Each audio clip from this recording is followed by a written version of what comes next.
Hey, Kevin here, Skylabs, bringing you another video. Definitely gonna be a fun one. We are gonna continue the Buyer Beware series. And in this episode, we're actually gonna go over one of my favorite brands, Pioneer. You're gonna wanna see these, especially if you're looking for a Pioneer, so stick around. Here we go.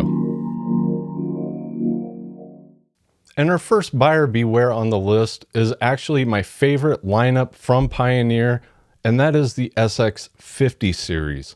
This series ran from 1976 to 1978. The SX50 series had 8 receivers in its lineup, ranging from the 450 all the way up to the legendary SX1250.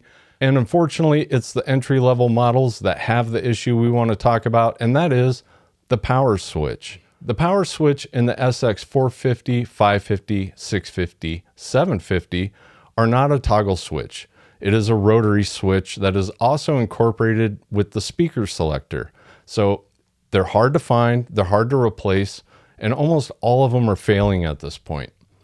Pioneer made a great decision with the next series, the 80 series, to just do a toggle switch across the line. And for those of you out there that have owned these, you're probably well aware of the situation. You probably noticed that your lamps were starting to flicker a bit. The whole unit was just kind of power cycling, almost like it was possessed. And that was a power switch problem. Unfortunately, the original power switches and speaker selectors are long gone. While you might be able to find one on eBay where the seller is claiming it's a good switch, its days are probably numbered as well. You can't really fault the switch at this point, considering it did last almost 40 years working correctly. So it's not necessarily a bad part, it's just old. And there are definitely a few solutions to this problem.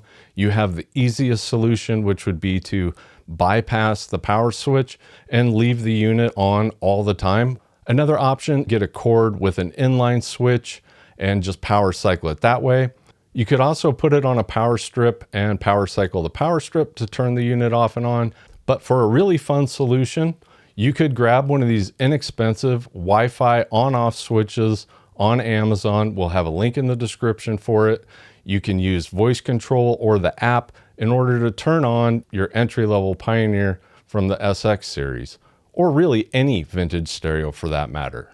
Not the end of the world, but something you definitely want to know about before you pick up an entry-level Pioneer in the SX50 series.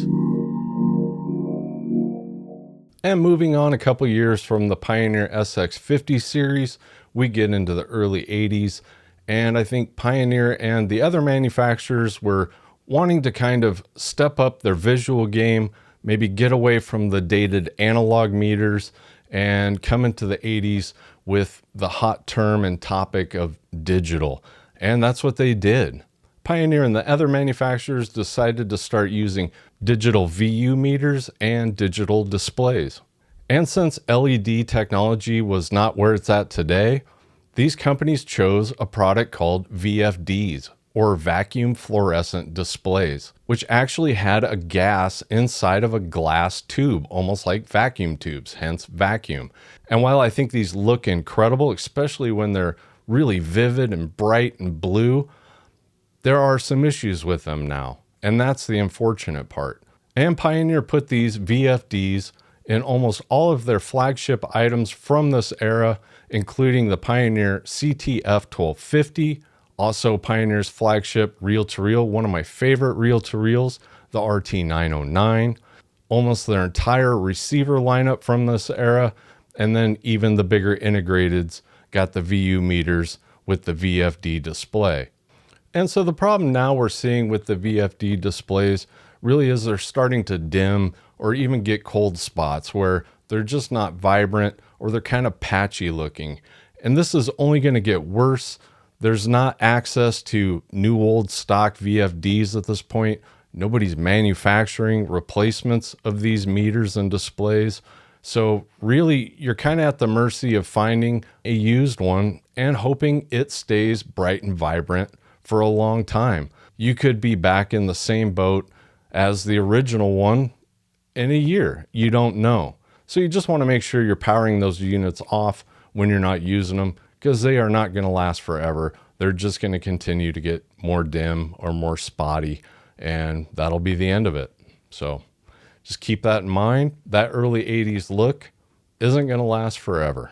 And according to our YouTube analytics, it looks like most of you are not subscribed to the channel, and we'd really appreciate it if you did. It really helps us out quite a bit. Also, liking, sharing, and commenting on the videos helps as well. You guys all do a great job of that, so I really appreciate it. If you need to create a YouTube account, it's really easy. Just make sure you hit that subscribe button so you don't miss any of our future episodes, and we appreciate you watching this video. Thank you. And anybody out there that's been in this hobby long enough knew that these were going to be on this list, and that is the Pioneer crappy speaker jacks from the late 60s and early 70s. I hate these things, and I'm going to tell you why. And the real bummer about this problem is a lot of my favorite Pioneer receivers use these plugs. Everything from the X2X series, the Pioneer SX9000, the 770, almost all of the quad units. And I kind of think these were meant for quad. I honestly don't know why they used these plugs. If somebody's got that answer out there, put it in the comments. Or if you think you know why they used them, put it in the comments. The only thing I could think of is if you had a quad system, you already had several sets of speakers with these plugs already installed on them, and then you could quickly swap out your speakers. That's the only thing I can come up with. But most quad receivers and amplifiers had speaker configuration switches, so I still don't get it. And I think the biggest problem with these plugs are they're gone, they're lost. I think they ended up in junk drawers, and at some point they just got thrown out because everybody forgot what they were. A lot of times when people bring these units in, I ask them if they have the original speaker plugs, and they don't even know what I'm talking about. So they've been discarded. You can't get them. They don't make them. There are a few solutions to this, but really most of them are just kind of hacks in order to get around it. You'll see people selling Pioneer speaker plugs on eBay that they've used the end of a replacement lamp cord and twisted one of the prongs in order to get it to fit into the Pioneer speaker jack. And it really is a hack job. There's jagged edges. They're going to scrape up the inside of your Pioneer receiver where the plug gets pushed into, and I would try and avoid those if at all possible. And the other problem is the receiver portion of those speaker plugs. There's two contacts, and they're starting to get spread apart because of friction of having those plugs pushed in and out. And so you really need to get in there with a small tool and kind of pull them back out to where they're making good contact again. It's just physical wear and tear on those jacks from all these years, and something we got to deal with. And I don't think this is a reason to stay away from the X2X series or like an SX9000. You just want to be aware of it, that you're going to have to do some adapting in order to get your speaker wires securely connected to those vintage Pioneer pieces. That's all. And I've got one more for you guys, and I almost didn't include this one because they are a little bit on the rare side, but because they sound so good, I wanted to talk about it. I wanted to let you know, and that is the Graphite Woofers for the HPM series and the DSS series that followed the HPM 100s. And the biggest bummer about this one is I really think Pioneer kind of elevated their game in their speaker line after the HPM 100s. They started putting beryllium tweeters in their speaker cabinets in the upper end lines. And unfortunately, they also started installing graphite woofer cones. And the graphite woofer cones are the problem. And the biggest problem with that graphite woofer would be the fact that it got so brittle. You really don't want to touch these. You don't want to manipulate them at all. You just kind of want to leave them be. If you've got good graphite cones on your woofers, don't touch them. Don't let the kids near them. Those things should have a velvet rope around them, and you just don't want to disturb those woofers. And the really sad part of this is I do think the HPM 900s with that beryllium tweeter was a huge step up from the HPM 100s. And then the DSS line that followed, the DSS 7s and 9s, I think are maybe Pioneer's best speakers ever made.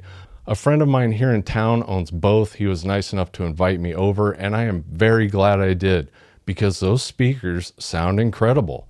They're very rare. There's not a lot of them out there, and I think a lot of this has to do with, I think a lot of those woofers got damaged and they just got thrown away, and that is the real unfortunate part. Same with the HPM 900s.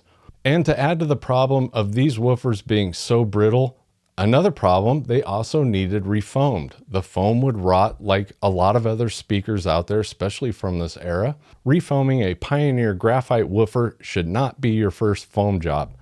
No way. You definitely want to take these to a professional, somebody that's done them before, somebody that knows how to get that old foam off and get the new foam placed on without damaging that cone.